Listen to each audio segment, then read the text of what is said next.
What was our show called? Oh, yeah. What is our show called? It's been 2 weeks. Welcome to Backpage. I'm Carter Sims. And I'm Collin Crisp. And today on episode 21 of the Backpage, we'll be talking about NBA playoffs, breaking down each first round series, now that that's in the rear view, looking forward to the second round, and talking a little bit about where some eliminated stars could end up in free agency. And then Collin will be taking us home with some NHL playoff talk. So I think I want to start off today just talking about the first round playoff matchups, like recap. Mm-hmm. So do you want to start East or West first? Let's start East.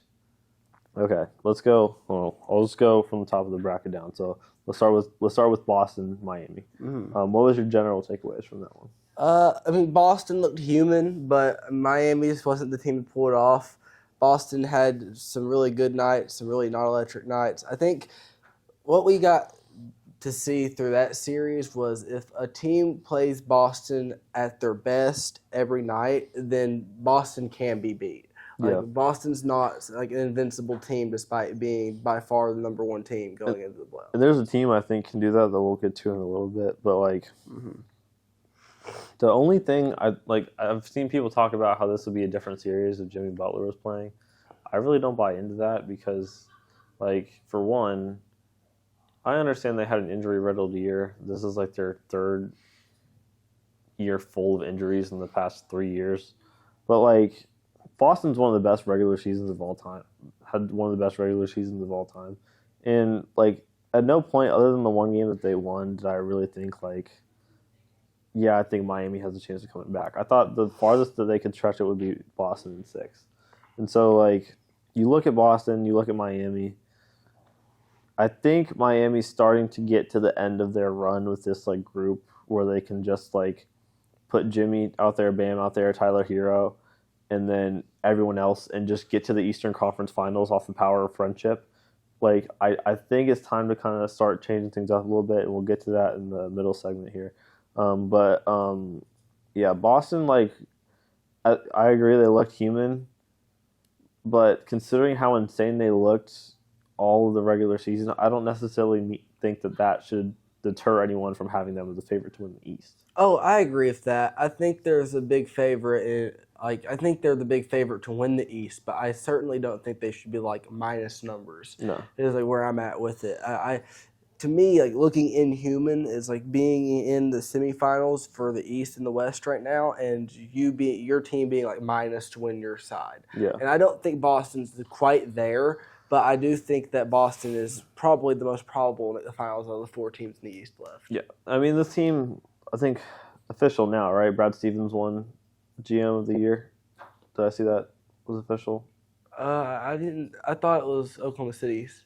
Was it? I thought he was coach of the year. Oh, I think you're right. I thought Brad Stevens was executive of the year. And I think you're right. If that's true, I mean Oklahoma City obviously put together a really good team too, but I think that's true. So I mean rightfully so. So I look at this Boston team. It's beautifully constructed.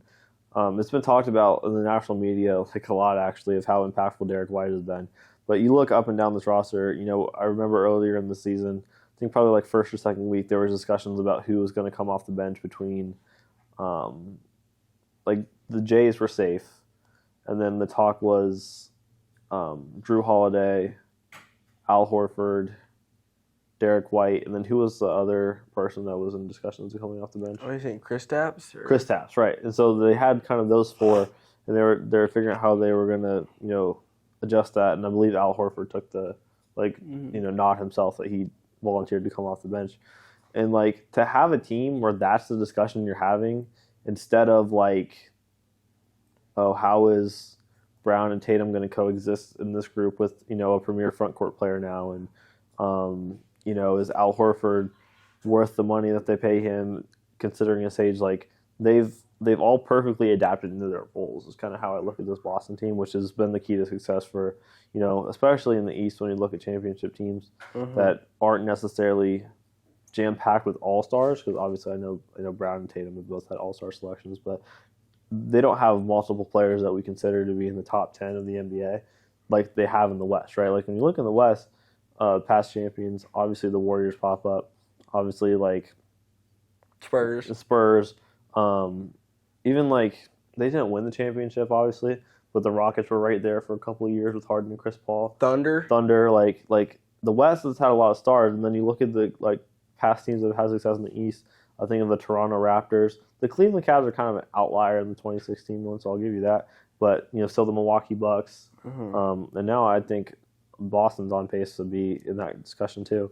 It's rosters that are constructed with guys that accept their roles and excel at them, and I think that's what we're seeing from this Boston team. Got a little bit of trivia for you. On the Boston Celtics, the third highest paid guy on their team is Jason Tatum. Do you know who 1 and 2 are? One is Jaylen Brown, because Jaylen Brown's the highest played player in the NBA. And so then I would guess that the second highest would be Kristaps Porzingis, because he was the most recent signing. Drew Holiday. Drew Holiday? Yeah. One of my favorite players, so I'm glad that he's up there. But yeah, I only know Jaylen Brown because he's the highest played player of NBA history right now. Yeah, I think next which will be broken. year, but yeah, I think next year Kristaps is projected to be paid more than Jason Tatum as well. So, like, thinking about going to the next year of Tatum being the fourth highest paid guy on the roster is kind of insane. Yeah, I was trying to remember when. So did Holiday extend? Is that why he's the? Okay, Yeah. So his extension is why. That makes sense. But yeah, and then Miami, like, we'll talk about Jimmy Butler here. But like I said, like, I think they're kind of getting to the end of the road with this core already. With the Heat, I think the question right now is if they buy or sell, because this is a team that has a core that is enough to get them to the playoffs, but I don't think is enough to get them a title. So do they buy and try to get this, extend this window just a little bit longer before it closes, or do they trade out and restart? Let's just move our window of talking about eliminated stars destinations to just talking about them when they're talking about their team in the first round here. Mm-hmm. So I think Jimmy Butler, it's time to go, because I think this is very probable when you look at the Heat's history. They take care of their players, but like when they're on their team. Right, we remember D Wade in the Bulls jersey. We remember D Wade in the Cavs jersey. They're not necessarily, part of the school of thought that you have to give a guy a massive contract just for what he's done in the past for your team. Like the Heat get people paid in other cities. They're not just gonna, shovel out a whole bunch of money to you because of something you did 3 years ago. So I think they're completely willing to move on from Jimmy Butler. Secondly, Jimmy Butler, there's been reports. We know this, like, when you look at his past stops, he doesn't get along with everyone. Like, he's not necessarily locker room cancer. I don't think that'd be a fair tag to put on him, but, like, he is, like, a particular person to, like, who he has good relationships with, right? Like, we look at his falling out in Minnesota. We look at his falling out in Philadelphia. I don't think there's necessarily the same thing here, but I did hear a pretty funny story of them getting on the team bus after they got eliminated from Boston, and Jimmy was making fun of Tyler Hero, I think, for shooting 10 for 28 from the field. And then Tyler Hero tried to swing and punch Jimmy in the face, and then Jimmy said that he was shooting 10 for 29 after that in the shot. Like he just has a particular way of like interacting with people. So I don't necessarily think that he's going to be married to one situation forever. But like I said, like he's an aging star. There's going to be teams that are buying. And I think Bam and Tyler Hero should be the pieces that you build around moving forward. And that's not to discredit anything Jimmy Butler's done, because he's taken them to 2 finals at the time there. But I just think it's time to move on for both parties. Do you think there's a world where Jimmy Butler can be a main contributor to a championship-winning team? I don't know that he can be a main contributor, like a guy that you're necessarily putting the stake of the entire organization on. But I think he can definitely add a lot to like another team with the superstar, and that's he's obviously able to fill it up a lot. I think he's capable on both sides of the ball. It's just his injury history in the past few years, and then he is still getting up there in age, and so I think you'd have to pair him with somebody, but I think he can be a main contributor, like someone who could still be an all-star, still be a MVP if they get in the finals, like win that series MVP. But I don't think he's like your number one night in, night out guy necessarily every single night anymore. I think he needs to be. I think he could be a really good veteran on a young core. And the reason I say that is because if you put him with a bunch of other veterans, suddenly you have the Clippers. And the Clippers have just injured their way out of the playoff every year. And considering Jimmy Butler's injury history, we need a team for him where he can contribute when he's healthy, and when he's not healthy, they can still win without him. And I think that a young option is the best way to go with that. A trade from Miami to Houston. You send Jimmy Butler. Who says no? Well, I mean, what's Houston giving in return? Probably Jalen Green.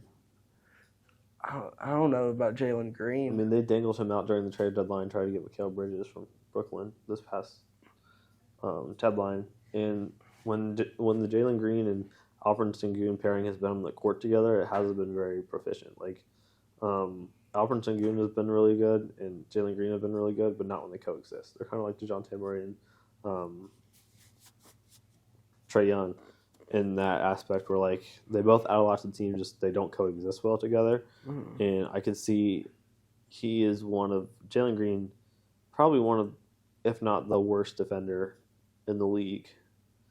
And I don't think Houston necessarily views him as a crucial part of their core when they already have Cam Whitmore, they already have Ben Thompson, they already have Alperen Sengun. Like, bringing in a Jimmy Butler, a guy like Jimmy Butler can take you from that young up-and-coming team to like competing in the playoffs again.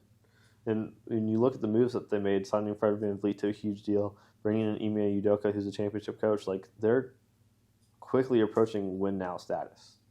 Yeah, I can see that. Do you think that Jimmy Butler, by the time all that young talent, like that young core Houston has, gets to where they're peaking, do you think Jimmy Butler would be too old to contribute? No, I don't think that necessarily them having team success and then those players peaking in their career needs to be the same thing. Gotcha. I mean, what's a good comparison?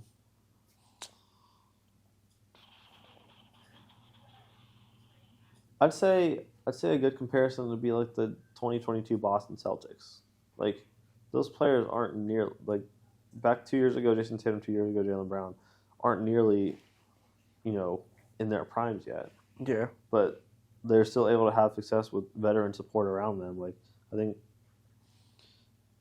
I think if you were to move Jimmy Butler, that's what like something you look at. And knowing Pat Riley, like, he's not just going to take a bunch of scrubs just to get Jimmy Butler off the books. Like, he's going to want guys that are going to come in and contribute to winning basketball in Miami. I guess another destination I could see is always going to be the Lakers. Like, I think I've been in Lakers speculation before. Like, everyone and their mom has been in the Photoshop. Like, Yeah. I don't think that they're necessarily out of the realm possibility for anyone, but like, I don't think it's a good fit. I don't think it's a good fit. I could just see them making that move though. It's really my Yeah, only that's thought true. there. Interesting one would be like San Antonio Spurs. That's true, but I think they need a smaller guy. Like, I definitely think they're need a going guard. guards. But something like that where like you just buy into being that vet, not necessarily worried about winning a championship anymore. Yeah. Just get paid and then be a veteran for that team.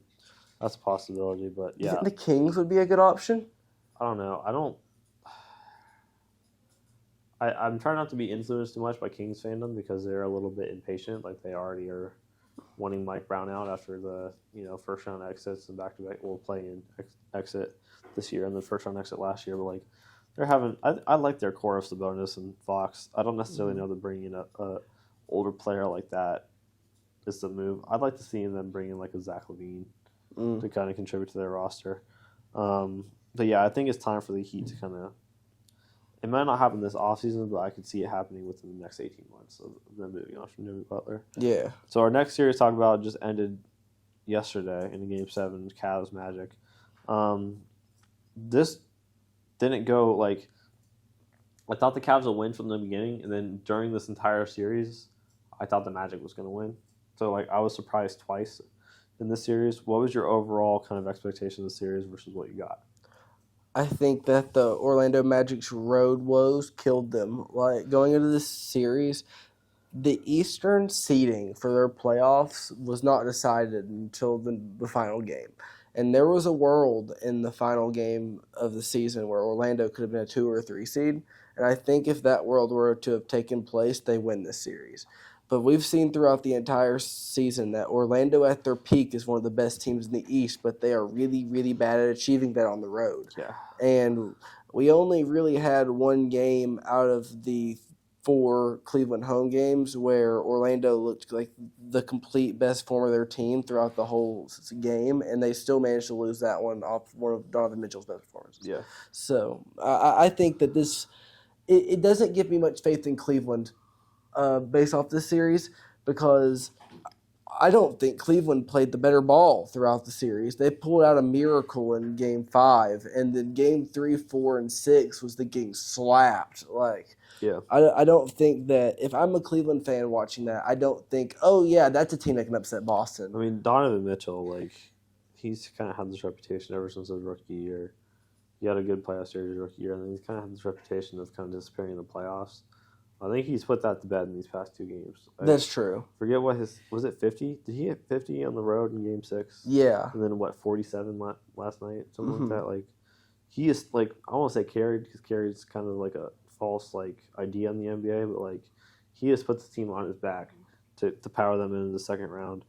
And whether he leaves or not, like, I don't think you can blame him for either decision because they have a solid core around him.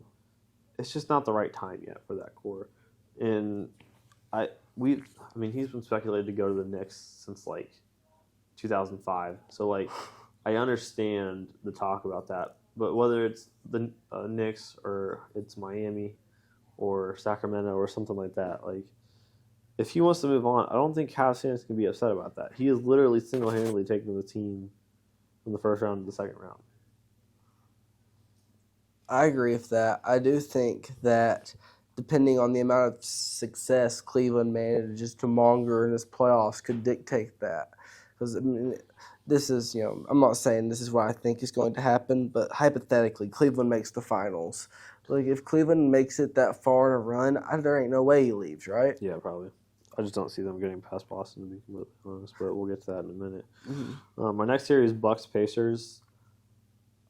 This one was kind of just obviously like injuries suck when you're in the playoffs because you want to see the best players play, but like I don't necessarily buy the idea that Milwaukee would have passed on to round 2 if everyone was healthy, considering how like awful they looked all year, and considering how much the Pacers had their number in the regular season. Milwaukee did not look awful all year. Not awful, but like just dysfunctional. Like they went from being one of the best rim protecting teams to being one of the worst in the span of a year. They had 2 head coaches. They couldn't get the Dame and Giannis pick and roll pairing together. Like I got tired of this team. Yeah. I don't think that Milwaukee being healthy guarantees them a win, but I also don't think that it was a guaranteed loss either way. I thought that Indiana was going to beat Milwaukee going into this series, and the injuries certainly helped Indiana do that, but I don't think that they were just like lost if Milwaukee is healthy. Yeah, the one like weird game where Milwaukee like owned Indiana, I forget if that was 4 or Game 5, one of the two, but like that was weird. That was a weird outlier, and I just attribute that to being basketball being a weird game where sometimes like your shots don't fall and the other teams do a lot. But like I was watching this Indiana team, and I don't know how to describe it. Sometimes you're watching a team in the playoffs, and like they go on a run, and you cut to the shot of their entire arena wearing the same color T-shirt, and like their star starts yelling into the camera and stuff. Like there's a certain like playoff fever around watching those games, and I kind of got that watching this Indiana series. I know Tyrese Halliburton didn't necessarily have the second half of the year that we hoped we would, considering that he had a great start to the year. But like looking at this Indiana team, they're young and they're fast and they get out on the break and they're really efficient. And I don't necessarily think that like them being young and inexperienced should be a deterrent from people having confidence in them. I agree with that. I think certainly considering who they have to beat if they make the finals, because Boston's a tough matchup for anybody. So let's just forget about that for a second. New York and Cleveland are 2 teams that are inexperienced enough to where the inexperience kind of levels out. Boston doesn't have that factor, but this current matchup they're about to have with the Knicks does. And then if Cleveland manages to pull off that upset, that will too. And Boston has the experience advantage over everyone left. So like I don't think the inexperience is going to dictate Indiana's progress. They are a fantastic passing team, probably the best offense left in the playoffs. Like they're really good team. Really. I mean, I've been high on Tyrese Halliburton for a long time, and then one of my favorite players, Obi Toppin's, obviously on the Pacers. Like I have a Pacers jersey. That's the team I'm rooting for. But I also really like the Knicks, so like I'm really excited to see this next series here. But like just watching this Indiana team, they just have guys that like they just come in and contribute. Whether that's Toppin, whether that's McConnell, whether that's Neesmith, like whether that's Nemhard, like anyone just comes in and it feels like they're ready to make a play and step up in the big moment. Like considering that a lot of them haven't really been in them before, and I just think that's really fun to watch. Like a team that has nothing to lose and has all the time in the world, considering how young they are, just go out and ball. Like it's kind of like my favorite thing to watch in the NBA. It's just young core like have success for the first time. With Milwaukee now, because I don't think there really was much to talk about with Orlando. They're just a young team who got beat in their first playoff appearance in a while. They'll reload and regroup and come back next year. But Milwaukee, like, do you feel any type of way about this Dame and Giannis pairing that maybe needs to change? Sad. I was hoping it could work. I have a friend who can attribute to this. We made a video for the Hey Cinematics last year, and the whole premise of it was Damian Lillard getting traded to the Bucks. I've always wanted Damian Lillard out of Portland to go succeed somewhere. I would even add on that, I mean, I've made a couple presentations last year for school about Damian Lillard, like why he should be traded, just because I always thought Damian Lillard was one of the best point guards I got to see in my lifetime. He was just in a horrible situation to show it. And then he got out of there, and he just hasn't looked like it. And based off how he's going on right now, if he has another season like this next year, there's a world where, like, whenever me and you are adults and old and, like, grown, people have forgotten about who Damian Lillard is. I mean, I've seen the beard where it's like rookie season, 0 MVPs, 0 finals appearances, 0 this, 0 that, and then it cuts to like the current and it's 0, 0, 0, and it's like one beard. Like, I've seen that meme so many times with Damian Lillard, and I don't think accolades necessarily discredit abilities, because I think we all know the situation in Portland and what it was for him, and I think we all know what type of player Damian Lillard was. Having said that, like, he doesn't look the same in Milwaukee, and I don't know if it's just the fact that he has the ball less or the fact that their offense isn't necessarily as spread out as it was when he was in Portland, but, like, it just doesn't look the same. Like, he doesn't look as dangerous, and I don't really know how to describe it. And if I'm honest, I'm looking around a little bit. I'm like, okay, hold on. You traded Drew Holiday, who was my guy, who's one of the best defensive guards in the league in the past 25 years, to our main, like, competitor for the sake of bringing in Damian Lillard, who isn't a very good defender, and come playoff time wasn't necessarily contributing. He had a massive first half in that one game, like 25 points or something. 35. And then 0 in the second half. It was a no-show in the second half of the series due to injury, and hasn't necessarily looked like an efficient, like, contributor to this team because of just the amount of, like, just lack of connection and chemistry that they've had this entire year. Like, if I'm honest, I just signed this extension, and I'm feeling like a little deceived by the Bucks front office right now. We've talked about this off the record about, like, Giannis, it not being his time to consider heading out, and I'm not there yet with it. I think that this team needs at least one more year to brew. As when you think about this Bucks team that we just watched this year, it is certainly not the same one that we saw win a championship. Yeah, it's a completely turned over team from then to now. And considering that, I think it needs another year to grow, another year to, like, there's a new head coach and everything. It needs another year to just brew and to come together. And if the glue doesn't stick this upcoming year, and then we see a similar result, then maybe we pull the plug. But I don't think we've given it enough time. What about Chris Middleton? Oh, I mean, the same with him. He's one of the best contributors to that team. Yeah. Also, Chris Middleton, he's just not sure that you're necessarily getting any better with him. Like, as time goes on, I think he's just year by year going to start to decline. And, like, I'm not blaming people for injuries, but, like, when you have a team constructed of people that are injured a lot, you can't necessarily be surprised when it comes to the postseason and you don't have your best players on the court. Well, I didn't associate Giannis and Damian with injuries until this year. I don't know about you, but I didn't. I don't know. I mean, Giannis has had his injury woes in the past, and Dame literally was, like, inactive for a large amount of time in the past 3 years in Portland due to injuries. Mm-hmm. Well, I guess that did kind of get overshadowed by the team being horrible, so I guess you're right there. He had that 71-point game, got hurt like a couple weeks later, and missed the rest of the season that one year. Yeah. And then was scared to work out in the summer because he didn't want to get injured, fail a physical, and not be able to get traded. Like injuries are definitely prevalent, in his NBA career. So like, I don't know. I think the Bucks, they have a good team. I just don't know if their team is necessarily constructed to win in this current age of the NBA.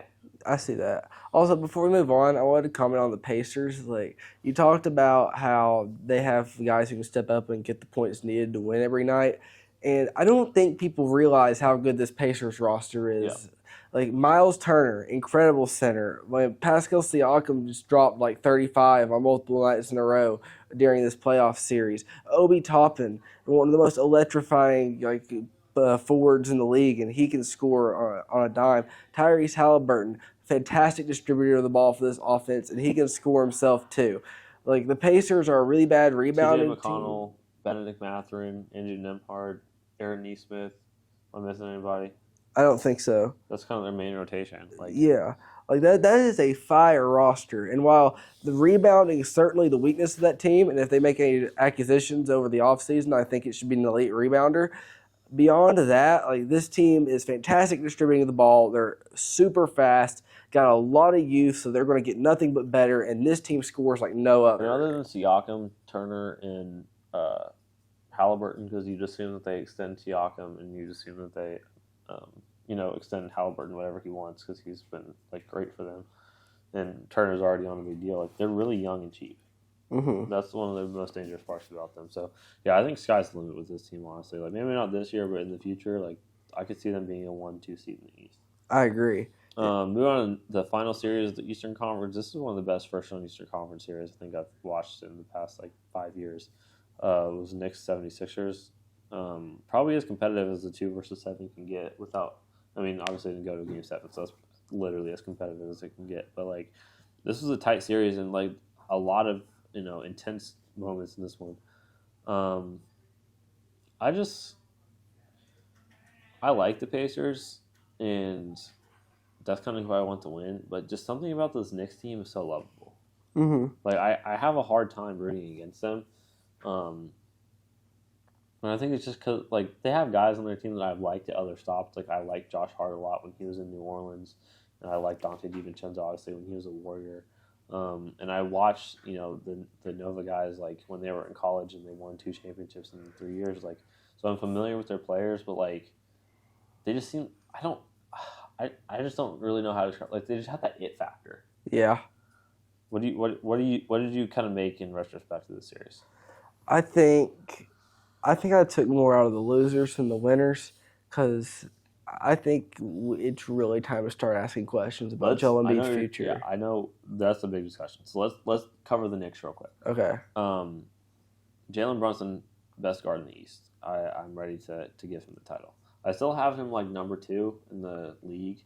And this year, I probably have a number 2 behind Shea. Overall, I'd have a number 2 behind Steph. I think Steph's a better overall player than Shea. He doesn't have the best year. Does that make sense? I think Shea overall is still better than Brunson as well. I think they're pretty close. I'm fine with you having that opinion. I'm also content with my opinion of Brunson being over Shea in general. And we're not considering Luka a guard. I know some people do that, but Luka is not a guard. Okay, we'll say point guard. We'll specify and say point guard. Yeah, I know that you call this team lovable, but you're also a Western Conference fan. That's true. I'm not in direct competition with them. As a Hawks fan, I can't stand this team, but every time they play, I watch this team why haven't they started losing yet? Because the Knicks, scariest part about them? What's that? They're a Donovan Mitchell or Devin Booker away from being completely untouchable. Insane. Yeah, I agree. And I think Devin Booker, I don't see him moving from Phoenix, but I do see Donovan Mitchell. If Cleveland see Boston sweeps Cleveland this series. Dude, Donovan Mitchell in New York, that team's he's been ridiculous. Waiting on that forever. Donovan Mitchell, I think he is a Knicks fan. I want it to happen so bad. For him. Yes. But no, we talk about their Nova guys DiVincenzo, Hart, and Brunson. Also got Isaiah Hartenstein who's competed, and kind of taking that primary backcourt role. Because Mitchell Robinson, obviously, he's been hurt. He's huge, but I think I like what Hartenstein gives them on both sides of the ball. And then OG Anunoby's been huge for them. Mm-hmm. I think they've lost 4 games when he's been on the team and like active. I think they've lost 4 games. That's ridiculous. Obviously, he was injured for a long stretch of time, so that's not necessarily like a great representation because it's been a small sample size. But like, they've been successful with him on the team. But no, my favorite part about them is their offensive rebounding, which is like such like a non-flashy thing because they're good. They're a good shooting team. They're not necessarily the most like efficient shooting team. They miss a lot of shots, but they just grab their offensive rebounds. I saw a play where Josh Hart made the first free throw. Missed the second, grabs his own offensive rebound, kicks it out for a 3. Like that's a 4-point possession. Yeah, just off of like scrapping for the ball, and like it seems like as soon as the ball hits the floor, they're on it. As soon as the ball bounces twice off the rebound, they're on it. As soon as there's a loose ball, they're diving on the floor for it. They're just really fun to watch because they have that grit factor. I think that's kind of why people like them so much. They're just so good at the rim. Yeah. Even like defensively at the rim, they're fantastic rebounding on both ends of the court. On offense, it contributes to that. I mean, the offense is just so fun to watch, and the major reason it is so fun to watch is because there's so much of it because they always have the ball. Yeah. And then defensively, that rebounding contributes to a defense that is fantastic at shutting down paint players and grabs so many possessions. Like I think in the mass NBA community, there was kind of this like, that's it moment when Jalen Brunson signed with the Knicks because we had heard for years that originally they were going to try to pair Kyrie, KD, and Zion together in New York, and then they tried to make other free agency swings and tried to bring Braun in. They tried to do this and they tried to do that, and then it's like Jalen Brunson, that's your big signing. He's like the third best player on that Mavericks team that lost in the conference finals to the Warriors. Like that's your best signing. Mm-hmm. Yes, that was the best signing that they could make. The dude turns into Michael Jordan like once a week for this team, and he's how old is Jalen Brunson? And please do it tonight. Yeah. So what? I said, and please do it tonight. I'd love it if you scored a ton tonight. It'd be the best. Jalen Brunson is 27 years old. Like he's got a lot of time. He's not going anywhere. Yeah. So yeah, I mean, phenomenal. Like in retrospect, it looks like a bargain. It looks like an overpay at the time. It looks like a bargain. Do you think it'll be a fluke year, like this year, next year? I think this is like the tip of the iceberg for them. Because like I said, I think they can bring in another like 2-3 that can really like score for them and be their primary scorer. And Jalen Brunson, he's a great scorer, but like kind of take off the load a little bit, and then you like just opens up so much action that can have in the pick and roll and like floppy sets and all this type of stuff. Like I'm just really excited to see what they can do free agency wise. That's kind of like the one part about the playoffs. Like I almost like the transaction aspect of the NBA more than the like competing of the teams that I'm not like actively interested in. Yeah. And stuff. So I'm anxious to see it get to this offseason. Speaking of the offseason, I know you want to talk about 76ers. I'm just going to give you the floor with the 76ers. Okay. I'm at the point with this team that I think they should blow it up. I don't know about you, but I've watched this team have a decent to great regular season every year, make the playoffs, and show they just can't do it. This team ain't the one for it. And we've done enough trusting the process. We trusted the process with Ben Simmons, and it didn't work. We trusted the process with Joel Embiid, and it's not working, despite him being such a good player. We've trusted the process in giving him young talent and putting around him, old talent and putting around him. We've tried every age, every method of getting player, everything we can do with this core, and it just hasn't worked. Yeah, I think when you look back at the process era overall, and you look at the guys that they've had, I thought their best shot was the year that they lost to Toronto on that, Kawhi buzzer beater. That was kind of the Joel Embiid, Jimmy Butler, who else? Ben Simmons, JJ Redick. Like they had a really good roster that year. I thought that was their best shot. That blew up. Then they tried to focus heavily on like the Ben Simmons, Joel Embiid pairing, and couldn't hit a wide open layup. And Ben Simmons has lost the ability to play basketball ever since that series. And you get James Harden. He got tired of that after like a year. Started just like walking to these loose balls while another team picks it up. Gained weight. Yeah, put the fat suit back on. Just you got guys practicing with their phones in their pocket. Just like all this type of nonsense that goes on with the Sixers. It seems like always leads to their demise. The argument that the Sixers front office is going to make, and they're going to run it back, is that Tyrese Maxey is transformed into that like Robin that they wanted on this team. That's why this team is going to stay the same, and that's going to be why. I hate that because we've had a whole lot of Robins for Joel Embiid. None of them have worked, and not all of them have been as inefficient as Ben Simmons. Like, James Harden was still good as a Sixer. Jimmy Butler was probably better than he is now as a Sixer. And, like, if Jimmy Butler can't be the Robin for that team, I don't know if Tyrese Maxey can be, because Joel Embiid's not even the same player he was. Yeah, I mean, I don't like to blame players for injury, but I blame the front office for relying on players with injury history. That was kind of my thing with this. Like, he missed his first 2 years completely due to injury. Then we come around to the process. The part of why the process was such a long thing is because he couldn't play. And we want to talk about, trust the process.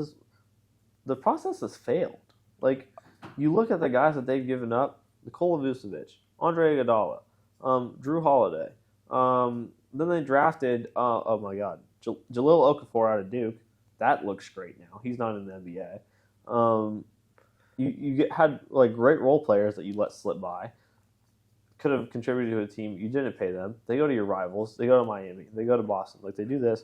Dumb trade at the trade deadline, I think, is going to come back to bite them in the future. But that's another discussion. Like, the process has failed. And the thing is, like, you can hold on to Joel Embiid in full rebuild, but you just simply don't have the time. And think about this. If you think your process has made any progress at all, think about all the players, all the stars, all of the acquisitions, even all of the elite role players that have been on the Philadelphia 76ers, and tell me how many of them besides Joel Embiid, when you think of that player's name, that's the first team you think. Only Ben Simmons. That's the only one. The only one, and he's not even a star. He's been horrible. Like, between Jrue Holiday and Jimmy Butler and all the other people that we've mentioned over the process of this segment, none of them have been at their best in Philadelphia. And I think a major part of this is no matter how many stars you pump into a system, if the system's broken, it don't matter. And like between the front office relying on injury-prone players and a coaching carousel that has not been productive in any way, shape, or form, Philadelphia is not a place to win right now in the NBA. And the most offensive part of it was Tobias Harris dropping 0 points in the elimination game. That was offensive. Like, yes. The whole Tobias Harris over me thing with Jimmy Butler, like, that's staring them in the face right now. The only thing I could see, like, them actually blowing it up would be to send Joel Embiid to, like, I don't know. I guess you could trade somewhere for, like, a bunch of draft capital. But, like, do you build around Tyrese Maxey or do you rebuild? No, you build around Tyrese Maxey.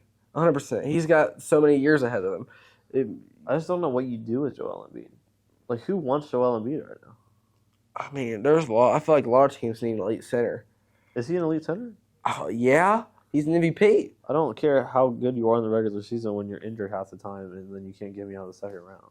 Well, I think a lot of that is I don't think that he needs to be the one on a team. He also, like, I'm fine with what they call foul baiting, which is where you basically draw the contact yourself and then go up for the shot and get your free throws. He's a flopper. There's a difference. Like Jalen Brunson's foul baits. He draws fouls. Joel Embiid flops. You're 7'2". Get off the ground. Mm-hmm. Like, the clip of him pulling down Mitchell Robinson midair, why are you on the ground in the first place? Mm-hmm.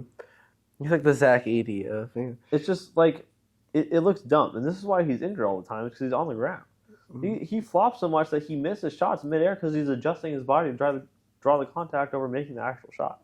Like, part of it, I don't think his play style is really one that you can, like, I don't know, build around, I guess, just because, like, it's proven that you haven't had success with anyone you play him with. Yeah. So they're going to hold on to him because they're going to run it back with Maxey and Joel together. Okay, what do you think the next big move for the Sixers is going to be if they are a team that has to buy? The only really possible, like, bailout option I could see is if Paul George doesn't pick up his option in LA and they are able to sign PG-13 to a deal because they're going to have money. But a lot of other teams are going to have money too. And considering how pathetic he was in that, like, elimination game against the Mavericks, like, Paul George and the Clippers should be thanking Drake and Kendrick for having the bigger, like, matchup that night because everyone forgot how they got beat by the Mavericks And that what was Game 6? Yeah. Yeah, Game 6. So like that would be the only option I can see is if he doesn't pick up his player option and then he goes to Philadelphia. And I'm not even sure that necessarily moves the needle over a James Harden or a Jimmy Butler pairing for them. Okay, so in the West, we've had a lot happen, obviously, but I've not really a ton of upsets. It's kind of been very on paper, besides one series, and that is Dallas Mavericks upset the LA Clippers. We've been talking winners first. I'm really excited to get into these Clippers, but first, do you have any remarks on the Mavericks? I've talked about like multiple times how I'd rather have Drew Holiday over Kyrie Irving because I think Drew Holiday adds to the overall team more because of his defensive ability. Kyrie Irving has had a great defensive series. Like he is locking down guys that he's been tasked with guarding, and that's been with the Clippers. Like there really is no easy one-on-one matchup when you have a James Harden, when you have a Paul George, when you have Kawhi Leonard who didn't play. That's another discussion.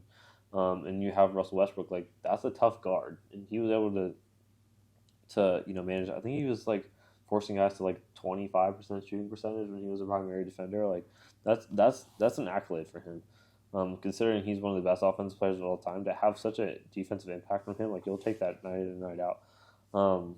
And I think I've heard rumors about Luka being like sick and not necessarily being at full health and stuff. So I'm not too concerned because he had some off games, but he still showed moments like where he is Luka Doncic. And I like their matchup going forward. Like I think this is gonna be a fun series for them. But like their role players, like the moves that they made at the deadline are shining right now. I agree 100%. In a series where Luka is either sick or just down, cold, whatever you want to call it, whenever your number one is having that down of the series, your role players are who's got to do it. And this is what we've been saying the Mavericks have been lacking whenever they've shown ineptitude in the playoffs or even to make it is, yeah, they have Luka, yeah, they have Kyrie, but who else? And now those trades at the deadline to get them that middle tier, something the Phoenix Suns don't have. It's been really like the bread and butter of this team through one series. Like P.J. Washington alone, I think would have been a great like deadline for them. And then you factor in they also brought in Daniel Gafford, which has been huge. And then already around pieces like like a Derek Jones. Why am I missing names right now? Maxi Kleber just got hurt. Josh Green, big contributor in the last time they made a playoff run. Like I really like what this team has done, and we kind of talked. I don't know if it was on air or off air about them being a really dangerous team heading into the playoffs because they were hot at the end of the regular season. It's unfortunate, like kind of their draw, I think, because they're going to play a really good Thunder team here. But like a lot of people were skeptical when they paired Kyrie Irving and Luka Doncic together. The moves that they made to like bolster this lineup has made that move like. Has backed up that move they made. 100%. This has been a masterclass in team building for considering the two players they had to now. Because, like I said, it's been the whole issue with the Mavericks has been we have 2 stars in who, and now we have 2 stars in a legitimate roster. Yeah. And I think the best series on paper, not of what actually played out, but the best series on paper we had in round 1 was Mavericks Clippers. Those are the 2 most talented teams playing each other. And now in the second round, I think Dallas versus Thunder might be the same situation. And because of their backcourt, like they're not necessarily going to have money, but in general, like the Mavericks are a very underrated free agency destination. Like they have an owner who's dedicated a lot of money to facilities and setting up like players just situation in Dallas. Like he's committed to winning, and they haven't really had like a down year. Like the entire time I've been alive, the Mavericks have been a somewhat competitive team. I think they've had a couple down years before this one, trying to get the Kyrie and Luka thing to work. Okay, yeah, they had down. They're definitely having down years. They haven't had like complete tank, like irrelevant years. They've been relevant. They have had like Magic type years. Yes, I see that. And obviously like the end of like Dirk being really old and taking 3 hours to warm up before a game to go play like 12 minutes and score 13 points. Like yes, those were rough times, but like that coincided with Luka's rookie year, and it's just been like a springboard for them in this Luka era. It's like the Packers. They've maintained like competition through basically 2 decades, which is really impressive. But no, like this current team, like championships are won by role players. Like you get to the finals by your stars. The role players win you the championship. Like you need to have good role players to win a championship. You can't name one team and have like an elite group of role players that won a championship. Name one. Go. The Rondo Celtics. Would we count that? Rondo was a role player. You just named the best player, like the best player you could have named, other than Paul Pierce or Kevin Garnett, was a role player. Like, well, I think Rondo is better than a role player. But all 4 of those guys aren't role players. Those are 4 stars. I mean, the role player tag is kind of a subjective term, I guess. Yeah. But I don't know. I still think like I'd still file him as a role player on that team. Yeah, I think that the 4, because like Rondo now is remembered. Like, he has a legacy because of his performance to those Celtics. I think everyone on the Celtics team has been eating since 2008. Well, that's true, but I think those are 4 stars. The Celtics have to be the only one championship dynasty from like the late 2000s that I've ever seen. They're the only team to only win one championship and act like a dynasty. But, really weird. No, regardless. I mean, they still had a rookie Kendrick Perkins who came in and contributed on that team. Yeah, I just call him a role player. That's fair, but he didn't win in the series. I mean, I don't have as clear memory of that series. I was about 18 months old, but yeah, same. So like, no, I think I don't know if I love their matchup against the Thunder for them, but I think it'll be a really like competitive series. I just don't favor the Mavericks. Is kind of how I'm looking at it. I agree with that. But yeah, I've been impressed with like basically just a player and roster construction of this Mavericks team. I agree 100%, especially compared to what they have been the last few years. Also, shout out to Kyrie Irving, not just for his defense, but this might be the first season I've been alive that Kyrie's played and hasn't had a big controversy around him. Yeah, like, no flat earth, no like crazy tweets or anything. Just like purely hooping. Also, his shoes are really cool. He released his shoes like about a month ago. They were dope. So like, on the complete opposite end of the spectrum, I'm sick and tired of this Clippers team. Shout out to Norman Powell. Probably had the best series out of the Clippers. Elite role player, by the way. Insane that he had the best series. Like, how in the world do we get to the situation where you have Kawhi Leonard, Paul George, and Russell Westbrook on your team, and your best series was had by Norman Powell? And, like, Kawhi had been mostly healthy for majority of the season. He didn't load manage a heavy amount, so he didn't like miss a ton of games, and then he's still hurt by the time it comes to playoff basketball. And then Russell Westbrook, he said he had a statement. He said he's like committed to running back with the Clippers and is fine with whatever role that means for him. But like him off the bench, like presented some struggles for him and the team in general. And then Paul George and James Harden, like I'm tired of it. I'm tired of this whole team. And this form of this team has only been constructed for a year, but it's really been like an era since 2019. They've kind of been in this era of the Clippers. Like I'm just tired of it. And they won't blow it up. They're not going to. They're moving into a brand new arena. They're rebranding. They got new jerseys. They got a new logo. They have to have big games as they kind of break into this new day of the Clippers. But like I don't like next year. I'm not counting on them to be a contender. I'm not at the point where I'm saying they should blow it up, though. I think they should. I think really? I think you've maxed out. Like that Western Conference Finals appearance where they lost to the Suns, I think that's the max of this team. Okay, hear me out. Out of the 3-4 old stars on that team, which one do you think contributes the least? Kawhi Leonard, because he's never healthy. So if you trade Kawhi Leonard for a couple of good role players, I think that team's legit. I don't. Because, saying who contributes the least is like a fruitless competition. Because the other guys still suck when it matters. I mean, because they're injured. Think about this. Go back through the Clippers last few years. The majority of the time they get to the playoffs and they're injured. And I understand that that's a What is Paul George's excuse? What is James Harden's excuse? What is Russell Westbrook's excuse? They've been injured. This series? No, not this series. I'm saying that overall, throughout the history of the Clippers, this specific Clippers core, the majority of the time we get to the playoffs and 50% of them's injured. This is the first year. So stop being surprised when it happens. Just blow it up.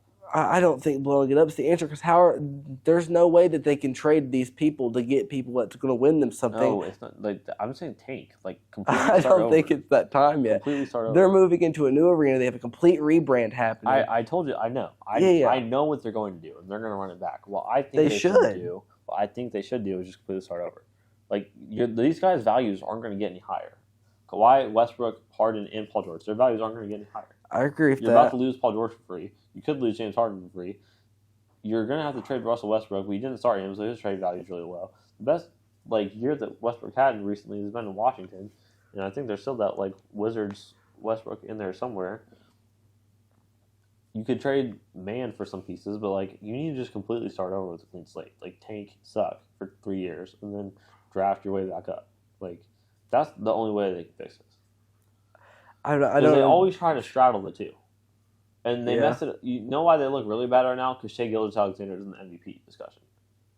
Put Shai on this team, and I realized that part of the whole Paul George trade was he was a package. Kawhi was signing there with the condition that they trade for Paul George, and I get that, but that trade looks stupid for them now, considering all the draft capital they gave up and Shai from Paul George, and this is where he got them. Yeah. So I just think it's run its course. I don't think you're going to get any better with this team. I don't think it's time to blow it up yet, but I do understand where that mindset comes from, and I think that giving it one more year is not a negative, because I still think next year if this team goes into the playoffs fully healthy, they could win the whole thing, and I just have a hard time blowing it up. They go in the playoffs, what? Fully healthy. Yeah, we've said that for the past 5 years, and this never happened. I agree, but that doesn't mean it can't. I don't think it can. I think you're getting old and you're getting frail, and they're just past the time of being reliable. Okay, I think the I'm not doubting their ability. I'm doubting their reliability. The difference in our two perspectives is you have come to the conclusion they can't be healthy, and I have came to the perspective they haven't yet. I'm just saying, if someone punches me in the face 5 times and then they wind up with another punch, I'm probably going to brace a little bit to get punched. Well, they haven't wound up yet. But we haven't had a wound up punch. We haven't got to the next opportunity to swing yet. I think they just need to trade. Just trade him. Just get rid of him. Paul George is about to walk. I would, but he should walk. He'll probably resign actually. They'll run it back in this core and they'll get eliminated in the first round to a Denver team next year or something like that. But yeah, what's our next series? Thunder, Pelicans. This had a couple really good games for it to be Thunder 1-8. I don't know. What was the comment they had? Don't even send them to Cancun. What beach did they say that they should go to in Texas? I have no idea. Inside the NBA was grilling the Pelicans. But, yeah, I'm glad the Thunder swept. I think they're 1,000% the better team. Don't really think that this was ever going to be a super interesting series, considering that Zion was hurt in the playing game. So I think that's 4 playoff series that Zion's been completely inactive for. Which is just same with the Clippers, just kind of a bad circumstance. But yeah, I don't necessarily know that him playing changed the outcome of this at all either. But I agree. I do think they might not got swept because Game 1 and Game 4 were really good games. Yeah. But I will add that this shows why the play-in makes for tougher playoff series. Because if you get stuck in the play-in and you get people injured there, then suddenly you don't have them for your 4 games. Yeah, I think the argument for the play-in is that, I understand that aspect, adding 2 games, and there's been injuries and stuff, but, it incentivizes teams to actually care about the regular season after the All-Star break, which I think is... Oh, yeah, that's not an anti-play-in take. That's just a pro avoiding the play-in take. Yeah. As a fan of a Hawks team that's been perennially in the play-in, I wish we wasn't. So. Yeah, this Thunder team, like I said, the only real knock on them is that they're young, which I don't think is necessarily always a bad thing. Mm-hmm. And they're not great at rebounding, which can be a bad thing, but they've actually been better in the last quarter of the season in rebounding, so I'm not too concerned about that heading into this Mavs series. I think they will win this Mavs series. I think they'll win it in 6 games. And, yeah, I don't know. I think the Mavericks are really good. I think the Thunder are really good. I just think the Thunder are going to pull this one out. I don't really have a rhyme or reason. That's just kind of how I feel about it. I think the Thunder is a more complete team because I know I was just talking and bragging on the Mavericks for having their most complete team in a while, but just because we are comparing the Mavericks to them past selves, saying they're more complete than they've ever been, does not mean that they are the most complete team in the league. The Thunder are like the definition of a complete team right now. Yeah. The only, like you said, the only part of their completeness that isn't complete is veteran leadership, and I'm not sure they need it. I mean, they have Gordon Hayward, but that's true. They're one move away that I'm going to talk about when we get to the Sun series that I would love to see happen. But well, not really love to see, but it'd be interesting to see. Mm-hmm. But yeah, I mean, the only thing, like, the Thunder are in a great position right now because they have a great young roster and they still have a bunch of draft capital that they can trade for veteran, like, star pieces if they want to. Mm-hmm. So yeah, like, I think regardless of what happens, this is just like your freebie. Like, yep, go have fun, go experience the playoffs, come back, reorganize the roster, like, come in with expectations next year. Is kind of how I'm looking at this. What do you do with the Pelicans, man? I don't know what they need to do. Run it back. You think so? You don't have room to do anything else. Do you think they could buy? They could. They should have gotten Damian Lillard. That was the real move. But, yeah, I mean, the only thing I could see them is trading Brandon Ingram to, like, the Heat or the Hawks or something and bringing in, like, a DeJounte or Trey, whatever one they like there. And then... Oh, DeJounte. I think he's a better fit for what the Pelicans need. Yeah. So the Lakers lost again to the Nuggets. It's like a rite of passage now. Yeah. Thoughts on this series? Oh, I don't think anyone expected them to beat the Nuggets. I think if you did, you're a Lakers fan, and I don't think most Lakers fans expect them to beat the Nuggets. Embarrassing. Like, this was embarrassing for them. And not just the fact that they lost, just the way that they, like, just deconstructed. Like, just completely. Like, from top to bottom. They already fired Darvin Ham. First you fire Frank Vogel, who won you a championship. And that was, I didn't agree with that move at the time. You fired Darvin Ham. I'm not saying he's a great coach. He's just not, it's not his fault. Like, yes, there are things he could have done better coming out of timeouts and making substitutions, sure. But did he construct this roster? No. Did he trade Kentavious Caldwell-Pope, who was a major role player on the team that's beat you back-to-back years in the playoffs, to Washington for Russell Westbrook, who did, like, jack for you? No. He didn't make that move. Did he sign Gabe Vincent, who I think played in, like, 17 games this year? No. Like, Rob Pelinka has mauled this Lakers team for the better part of 5 years now. I'm excluding the bubble championship. That was a very good team. They didn't bring back anyone other than LeBron and AD on that team. Those are the only people left from that championship team. You gave Austin Reeves the bag. Like, the dude has a signature shoe. His name is Austin Reeves, and he has a signature shoe. What are we talking about? Like, they just... And then D'Angelo Russell struggled. They could have traded him. He played his way out of the trade. They could have traded him when he was playing really well to a good team when he had high trade value. Comes in the playoffs. Can't do anything. And then he's, like, talking about himself in the third person. He looks like Kyrie Irving right now. Like... It's just weird. Like, this team is just weird because now LeBron's going to do this whole tour that he does at the end of the season. Now it's like, yeah, I don't know if I'm going to come back. I'm going to have to reevaluate my family, see what I want to do, and make it this whole, like, thing for the better part of the summer. Come back, free agency. Well, LeBron's coming back. Boom. Draft Bronny. That does nothing for you. Like, it's just dumb. And okay, maybe it's not all on Rob Pelinka because you know who builds LeBron teams? LeBron. LeBron turns into the GM for every team he's on. So, like, if he's mad about this team, I have a pretty good feeling that any move that was made was gotten the green light from LeBron.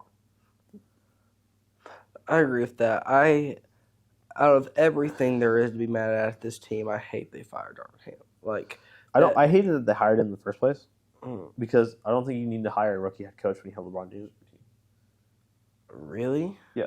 Like, what? Like, why are you hiring a rookie head coach? You have LeBron who's 38. Why do you need a rookie head coach who's never coached a head coach in an NBA game before? Obviously, this wasn't his first year. They hired him last year. That was his first year. But he was a rookie head coach at the time. Well, I think with this team, we're at the point where we see this a lot in college football, where we don't even let a coach have 2 full recruiting classes before we fire dude. And we're like, he's not going to achieve because we see people like Lincoln Riley, and we're like, I want my Lincoln, but not every program can have that. Yeah, and now they're in discussions of trying to sign, like, Jason Kidd, who's, like, actively coaching in the playoffs right now, and Tyronn Lue, who just got eliminated, and then J.J. Redick. I love J.J. Redick. I love listening to his podcast. I think he's a great basketball mind. I think he should get an NBA coaching job. I don't think he should be a rookie head coach with a 40-year-old LeBron James on his team for the Lakers. I don't think that's the right move. Who do you think they should get? Budenholzer, and then if he's not available, I think you look at Doc Rivers. No, you can't hire Doc. I You know. can't hire Doc. I'm trying to think of other available head coaches right now. They should have hired Monty Williams. It's surreal. They should have just sat patiently.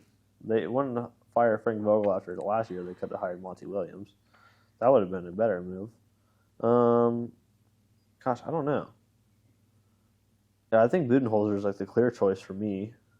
What do you think?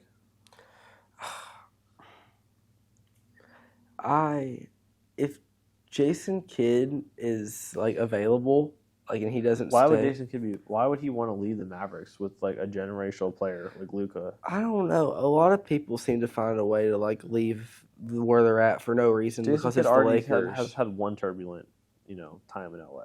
He's done. He did that as a player. That's Yeah, that's true. There's also that's the best roster they've gave him in Dallas. I look at it LA seems to always find a way to get people, rather it if seem Chicago logical fires or Billy not. Donovan, I can see that. I think Billy Donovan's a good coach, but I don't know that Chicago can fire them. Chicago loves doing the same thing every year, so they'll probably bring him back. Is he not going to college potentially?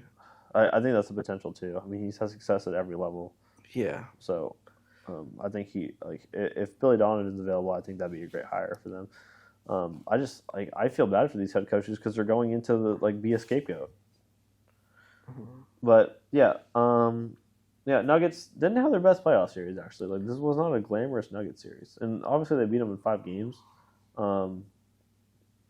Not fully healthy. I know Jamal Murray's been struggling with some injuries. He played amazing though. He had some daggers for the Nuggets in multiple games this year, and it just kind of reminded me there was a time when Jamal Murray was viewed as the best player on the Nuggets. Oh yeah, and here's a stat that I love. Jamal Murray against the Lakers in the playoffs has the most fourth quarter points on average as any player against one team in the playoffs with over I think it's 7 games against them. That's insane. Think about Michael Jordan against the Pistons and things and matchups like that. All the different Eastern teams LeBron's played. All the different Steph teams from the West that they've played that they've just decimated every year. Steph in Portland. Yeah, I think Portland, Sacramento, all the teams. No, not Sacramento. They haven't been in the playoffs. Well, that's true, but I think they've played enough games against them for it to count because it's 7+. But still, either way. The fact that Jamal Murray is the guy that has the most fourth quarter points against one team, and it being the Lakers, is absurd to me. That just shows how Jamal Murray haunts the Lakers' nightmares. Yeah, and we'll talk about the second round matchup in a minute because it's the only one that's underway because they played yesterday. Wait, yeah, they played yesterday. 2 days ago. They played yesterday. Yesterday? No. No, 2 days ago because yesterday was the 7. Yeah. Which I saved the best, the one I want to talk about most last series wise. Yeah. But this Nuggets team, they're not a glamorous team. They weren't a glamorous team last year. They're just really efficient. They're really, really good at basketball. Their player has a buzz cut and looks like he works at Walmart. Their franchise player is like that. He loves horses. He loves hates basketball. The dude doesn't even rock with basketball. He's really good at it. So they're not a glamorous team, and the Lakers, the shame in all this is that Anthony Davis had a phenomenal year. A phenomenal year. I've been really critical of Anthony Davis ever since he moved to LA for the injury, the amount of injuries that he's had and the nature of which he's picked them up, his off-season activities, and his overall kind of what's the word? Reluctance at times to be the best player for this Lakers team. He was phenomenal all year. Yes, 100%. I mean, one of his best seasons is New Orleans. And something I want to ask, just to see if you have any explanation for this. Why are the biggest brands in professional sports seemingly always so unclutch? It's because, you're talking about the Lakers, the Cowboys. Toronto in hockey. Maple Leafs. I'll say the Yankees, too. Yeah, I mean, I'd say they're more clutch than the other three teams we just named. Yeah, I don't. Maybe Dodgers. They won the World Series just recently. Yeah, but besides that one COVID year, they've blown every big roster they've had. True. It even carries over. Like, yeah, I think that part of it's like part of the kind of when you have a team like that, you're always in win now mode, and sometimes they make just bad moves. It's like you can get like thirsty at times. Yeah. Sign big guys. So I think that's part of it. But I don't know, like you can't. You also got to remember, like the Lakers have 18 championships. You're not going to win every single year. Like they've already won a crap ton of NBA championships. Yeah, but the last 2 years they've lost the Denver Nuggets. I'm just saying, law of averages. You throw 11 ping pong balls into a spinner. Mm-hmm. You're not going to draw the same one more than 18 times. I agree. Realistically, I'm just saying, for reference. I'm less talking about their ability to win championships and more like every game, just about not literally every game. There's been a couple outliers, but every game the Lakers have lost in the playoffs over the last 2-3 years has been super close. The Dallas Cowboys have this miraculous way to just lose a game in the last quarter, except for this year. They lost the game off at first kickoff, but then also if you go over to Toronto, dude, that series against Boston was absurdly close, and they have a way to lose in Game 7 and Round 1 every year. No, I get that. The clutchness of these big brands I have a hard time feeling bad for them. Like the Lakers had you guys have had your share. Literally. Oh yeah, totally. Probably 5 of the top 10 players of all time have played for your team. Mm-hmm.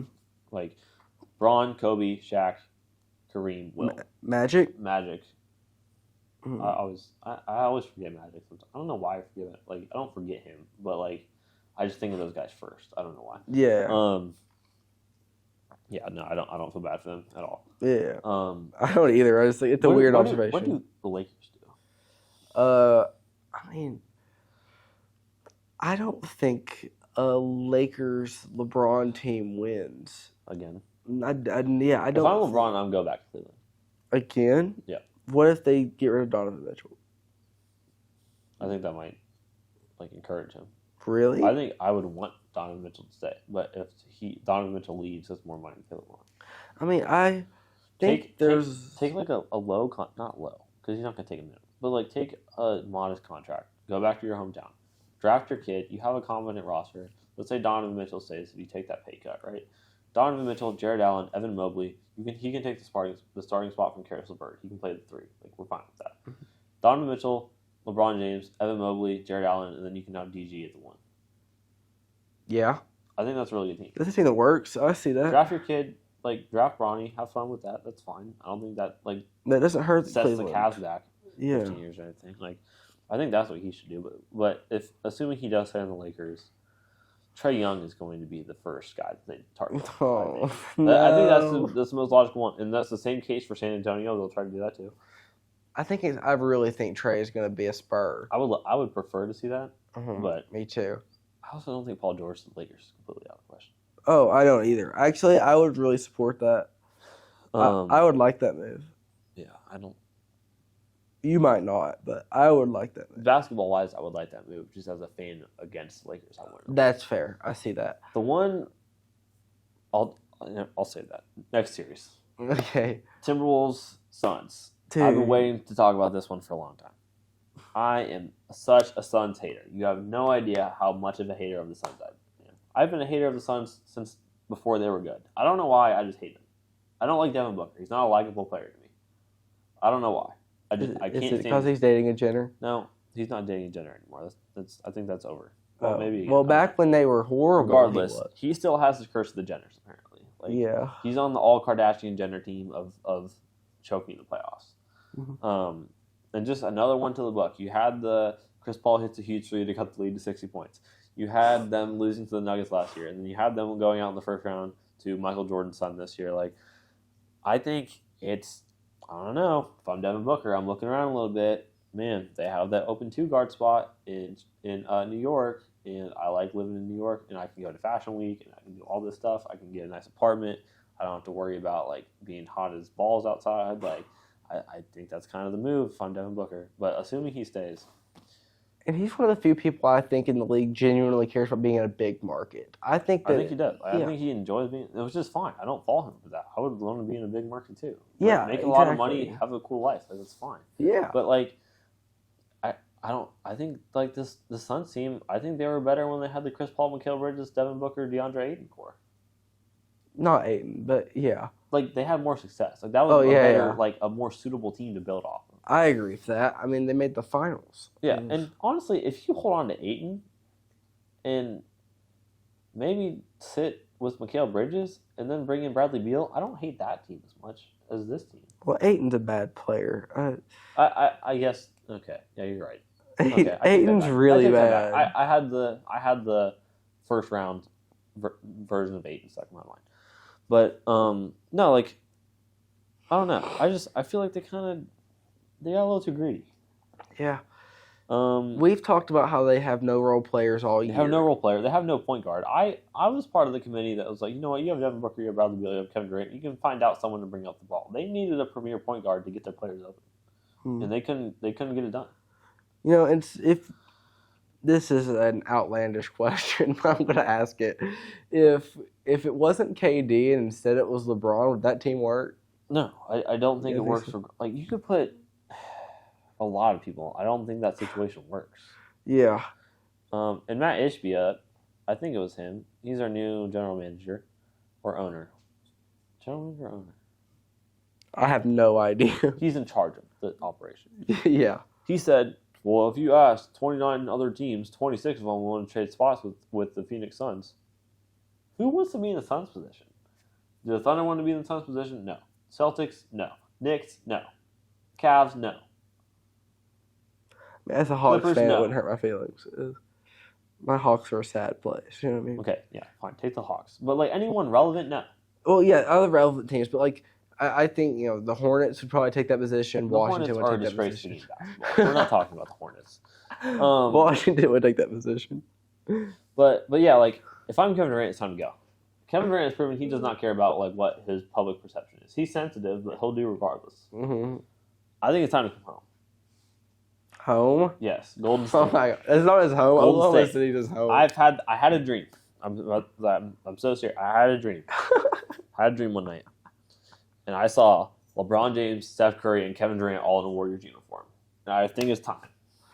You have been the best three players of your generation, and all of you are past your prime. I love Steph Curry. He's past his prime. He's not in a back-to-back MVP anymore. Like, that's not saying he's a bad player. He's just simply not at the height he was at one point in his career. It's not a bad thing. Yeah. LeBron getting worse every year. Kevin Durant getting worse every year. Injury problems, like, a few years ago. Had a really good return from injury. Has probably had one of the most, like, I don't know how to say it. He's had one of the most elite returns from a massive injury that I think we've ever seen. It's not talked about a lot. With, like, his MCL tear in Golden State, and then his injury issues in Brooklyn. Like, he has completely come back to the level that we expect from him. Mm-hmm. But you're getting older, and so is Steph Curry, and Golden State wants to win right now. And they tried to trade for LeBron James at the deadline. Kevin Durant had his best years of his career in Golden State. Just do it. Hit the button. Hit the red button. Like, do it. I don't think the Suns or the Lakers blow it up yet. LeBron has a player option. He can leave whenever he wants. Well, that's true, but I don't think... And the Suns need to blow it up right now. I don't think they they blow will. it up today. I don't think they will. They have nothing. They have Jack. Like, they just signed Grayson Allen. Grayson freaking Allen to a massive extension. He's a good shooter. He's not a massive extension NBA basketball player. I agree. No, I agree with you completely on the Suns. I just don't think they'll do it. It's time. It's time. Hit the button. I agree. I want to see all those stars in new places. I just don't think it'll, like... I think Devin Booker's in New York. Bradley Beal, bro. Bradley Beal might be the car dealership. But no, the only thing I would like to see Kevin Durant go back to OKC as well. Yeah. Just take it, like, I think that could be an actual possibility, but that's a discussion for another time. Final team we haven't talked about, Minnesota Timberwolves. Dude, Ant's a monster. Clean sweep? Yeah, it was. The most competitive game was Game 4, and I watched that entire game and never thought the Suns were going to win it. Oh yeah, I gave more of a chance than you did because we texted throughout it. But yeah, dude, Anthony Edwards is so good. Like I don't know why, but I've been significantly more reluctant on Anthony Edwards than the rest of the NBA fandom. Like I watch Anthony Edwards and everybody's like he's going to be so insane, and I'm just like I'm not there yet. I watched him. I part of my reluctance was the fact that he was just playing for the Minnesota Timberwolves because no one's good in Minnesota. Yeah, but no one was good in Chicago before Michael Jordan. No one was good in Cleveland before LeBron James. Kobe's an exception. But I've seen Ant's name thrown in with MJ, Kobe, and Braun in the past 2 weeks at an obscene amount. I'm not there yet, man. I'm not there. I mean, he's won one playoff series, so I'm not. But first of all, his play style, it looks just like Michael Jordan. And people make fun of it because if you Photoshop his hair off, he looks kind of like MJ a little bit. But he played he is. If Michael Jordan played in the NBA today, I think he'd be a better version, but he would be Anthony Edwards. Regardless of that though, he plays good defense. Probably the best two-way player in the league right now. And the Twin Towers look in Minnesota with Gobert and Towns. It's finally working. They figured it out. The T-Wolves beat the Nuggets in Game 1. They're the odds-on favorite to win the West right now. They've completely shifted what everyone thought was a shoe-in Nuggets year in the West in the span of 2 weeks. This defense is one of the best I've ever got the privilege to watch. That Minnesota defense is a blast. Nikhil Alexander-Walker has excelled in this role. Yeah. Naz Reid, NBA Twitter legend already. He's been in the league for 2-3 years, I think. He's already in the NBA Twitter Hall of Fame. Twitter loves Naz Reid. Won 6 man of the year, right? Yes. Over Malik Monk, who we did not. I floated Naz Reid out there. I fully thought Malik Monk was going to win. Oh, I agree. But, and then, yeah, they got Kevin Durant, but we got Jalen McDaniels. Just the guys that have been able to step up into their roles and play at their best potential with each other has been really fun to watch. But, yeah, I think this Minnesota team all of a sudden looks really dangerous. I agree, 100%. Am I overstepping to say I think Minnesota could win the whole thing? No. I think they could really do it. I think they could get in the final. I still don't know if I take them over Boston. Well, I mean, if we're doing that, Boston's going to beat anybody doing that. Okay, so for the West, we'll take the West though. Yeah. But yeah, who do they play next round? The Nuggets. They already did. Oh yeah, I'm tripping. Yeah, so real quick run through because we're kind of wrapping up here. Mm-hmm. I gotta make room for hockey. I think they beat the Nuggets. I think they beat them in 5 games. I'm not there. I think the Nuggets are going to win. I think the Nuggets might have won their last game in the Golden One Center for the year. I don't know. I think that the Nuggets will win that series. Okay, so real quick run through. We got Nuggets, Timberwolves. You took Nuggets. I took T-Wolves. Thunder, Mavericks. I got Thunder in 6. Same. Pacers, Knicks. I got Knicks in 7. I'm going to stick to what I said last time we talked about this, and I'm going to say Pacers in 7. Celtics, Cavs. I got Celtics in 5. I got a Donovan Mitchell. There's a Donovan Mitchell supernova experience in there somewhere where he drops 112 points and they win by 2. And then I think other than that, the Celtics dominate the series. Celtics in 5. I agree with that. And my original finals prediction was Knicks Nuggets. So I'll if it's not that, I'll accept that I was wrong. But as things have happened, I like the Timberwolves going forward. Yeah, sure. But yeah, I had Boston, Denver, and I want to stick to that. Yeah, that's good. Mm-hmm. I think both those are would be really fun possibilities. Yes. Tell me about hockey. Okay, let me pull it up real quick while I talk. So I'll start off with my team because I'll get the bias part out of the way. Despite the series being very defensive and close the whole time, the Nashville Predators, who was probably for people watching who don't know, they were the hottest team going into it. They were a wild card team, but they also, over the last 2 months of the season, had the best record and all the best stats. Everyone thought that they were poised to make a run. And Vancouver, a team that has a history of being the best team that hasn't won anything, kind of like a Clippers or a Seattle Mariners. Okay. They managed to win that game, a really defensive, physical hockey series in 6 games. The best way I can sum up this series was it was 2 teams who played the same style of hockey. Both had injuries defensively, and the Canucks were better at overcoming those defensive injuries and keeping their stout defense. They're going to move on to play the Edmonton Oilers, who for the 97th year in a row knocked out the Kings. And the Kings are just the Oilers' playoff punching bag at this point. I don't have much faith in them outside of that because every year they don't give me anything to believe in besides the Oilers are just going to beat us. The Oilers did it again, and this time they did it in 5. That team has 2 of the best scorers in the history of hockey on that team right now between Connor McDavid and Leon Draisaitl.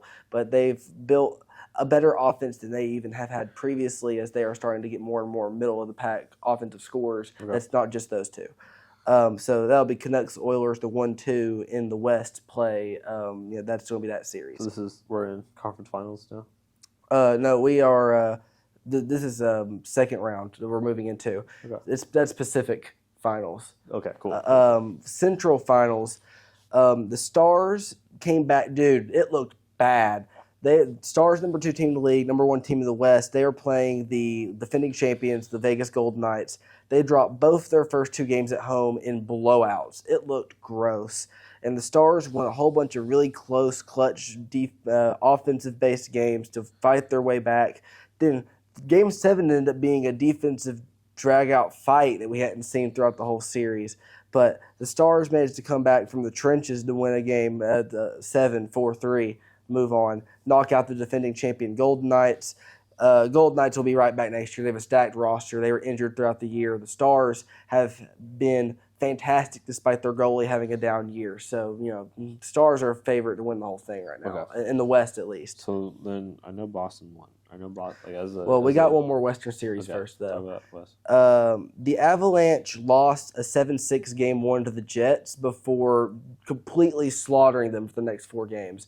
The Avalanche have this factor of we're going to not do anything for 50 minutes, and then one random 10-minute period of the game, we're just going to score 5 points. Mm-hmm. I have no idea how they do this every game, but you're just sitting there waiting for it. When's this explosion going to happen? And then bang, 5 points, just out of nowhere. I don't know how they do it every game, but they always do. And this was a perfect representation of that. They won in 5. They're going to play the Stars in the Central final. Out east, you mentioned Boston. They looked very much poised to beat the Maple Leafs. They were up 3-1. Maple Leafs won some really close games to take that to Game 7.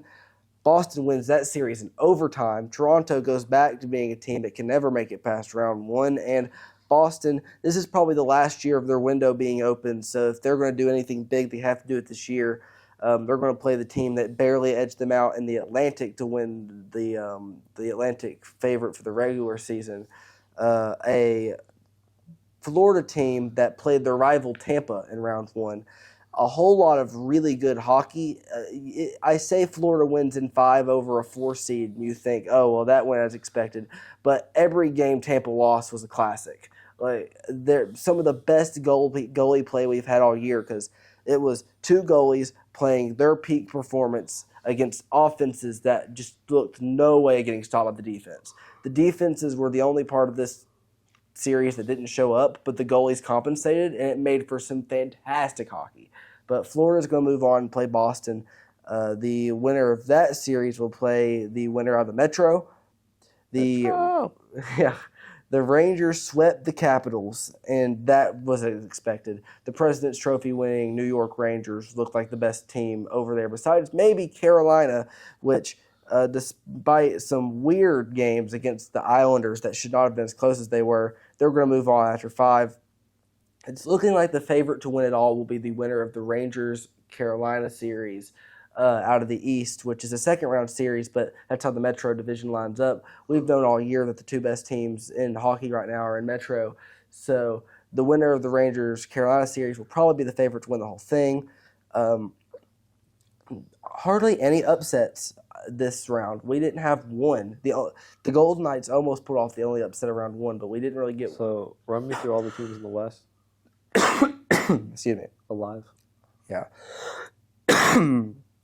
The Stars will play the Avalanche, and the Avalanche is the only team that pulled off a round 1 upset, and the Canucks will play the Oilers. Okay. I'll take the Oilers. And then who's in the East? We have Panthers, Bruins, Rangers, Hurricanes. I'll take the Rangers. So Gotcha. I'll take Oilers, Rangers, and then I'll take Rangers in 6. This is my idiot prediction for hockey. I was really close to baseball. He was. My prediction, this is what I made in my ESPN playoff bracket before it started. I'm going to stick to it. I have the Carolina Hurricanes being the Stars in 6. When do Stanley Cup Finals the same week as the NBA Finals, right? I believe so. Right. Sometimes it varies because if series go longer, then it prolongs it. So hopefully we know. That would be fun if we knew like before the school year. Yes, 100%. Regardless, this has been The Back Page. You can find our episodes on Spotify and YouTube.